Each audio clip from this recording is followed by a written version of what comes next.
Doing so, you gain a better understanding of the differences between display and system units. This is an area I'm always asked about, as many users find it confusing. There is an important distinction to be made between display and system units in 3ds Max, and we will explore them together in this tutorial. Start 3ds Max and make sure you are in a new blank scene. Use the Reset function if you need to. Use the Customize menu to access the Units Setup dialog. This gives you access to the display units, which by default are set to generic. This is not session-based. It means that if you change your setup to metric or imperial, that option would be retained as you reset or restart 3ds Max again. Since we are here, let's tackle display units first. These are the easier ones to understand. As mentioned a second ago, the default is set to generic units. Generic units work fine in many situations, but don't necessarily give you a real-world sense of scale. Often, you would rely on display units set in metric or imperial formats. What makes display units easy to understand and use is that you can change them at any time in your project. Case in point, say you set your display units to feet and inches, and then create a box that has a dimension of 3 feet on each side.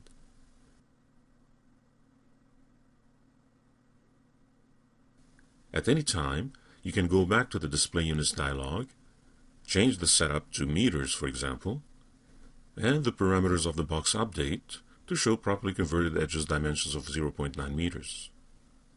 What is mostly significant here is that you can switch back and forth without affecting the integrity of the scene. This makes display units very safe and convenient if and when you need to work in units that feel more comfortable to you. System units, on the other hand, are a totally different matter. You typically set system units at the beginning of a new project, and you do not change them after that. If you do, it will likely mess up the work you already started. See what happens to the box if you were to change system units at this time. In this movie, I'm switching system units from the default inches setup to the meters setup. The box, which was initially set to 3 feet in size, or a little less than 1 meter, is now 36 meters in each direction. You will then need to scale it down or edit its parameters to bring it down to the correct size. It's easy enough with one object, but more complicated if you had dozens or hundreds of objects in the scene. So, let us explore a bit more how to work with system units and how to set them up. The main thing to remember about system units is that they determine the overall scale of your project. This means that the nature of the project you are starting dictates the system units you need to establish. You do not set system units the same way if you are designing a cell phone than if you are designing an aircraft carrier. Put simply, if your design is small in scope, like a cell phone or a child's toy, then your system units should be small as well. This ensures you can work in smaller detail, where a fraction of an inch or a millimeter matters. If you are designing a condo or a building, you can still work in smaller system units, but it really depends on the level of detail you are after. Often, it is enough to set the system units in feet or meters, as your ultimate goal is visualization, and precision down to a fraction of an inch is therefore not always necessary. This is certainly true for larger architectural designs, such as stadiums or arenas. In fact, when it comes to architectural designs, and mostly to interoperability with Autodesk Revit models or other FBX files, I would suggest making it a habit to set system units in feet, regardless of the display units you are comfortable with. More on that in a moment. If your designs are much larger in scope and span over miles or kilometers, then you would set your system units accordingly. This can be useful when designing highways or large expanse areas. These basic guidelines are made obvious when you start creating objects in a new scene. Set the display units to feet and inches, and the system units to inches, and then reset 3ds Max. Create a box in the center of the world, make it about a quarter or a third of the grid in length and width. You don't need great accuracy here. Because system units are set to inches, the box is roughly about 3 feet in each direction. Now set the system units to feet and reset 3ds Max one more time.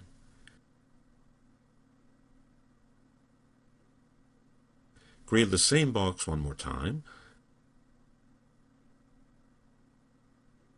and note that it is closer to 40 feet in size this time around. The same box that could have been used to model a small object a second ago is now suddenly as big as a house.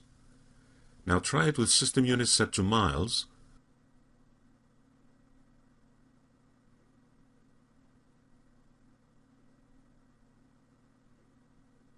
The box is now insanely big, over 200,000 feet in each direction.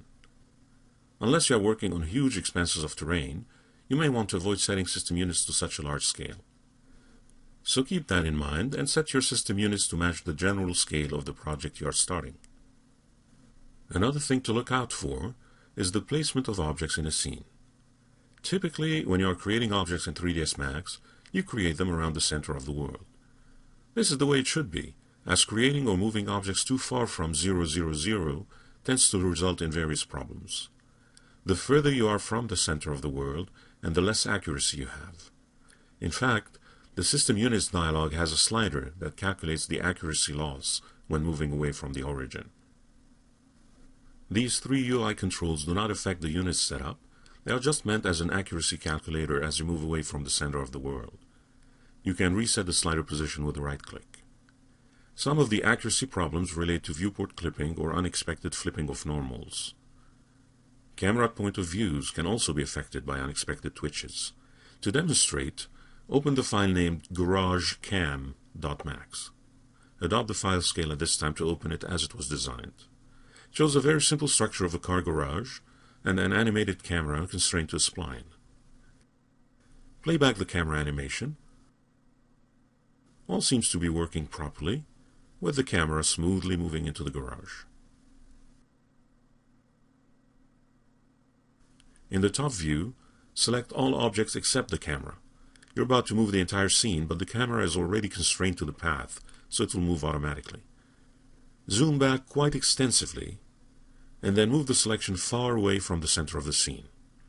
The camera viewport doesn't change, since all objects are still in the same position relative to one another. They are just globally in a different location in the scene, far away from the origin. Play back the camera view once again, and notice the twitching in the animation, and the flipping of the normals on the garage door. Chances are you won't see this problem if your work is done in 3ds Max, as you would naturally create objects near the center. However, this problem can easily happen when you merge or import models done with third-party applications. This means you may need to move models closer to the origin to prevent these problems from happening.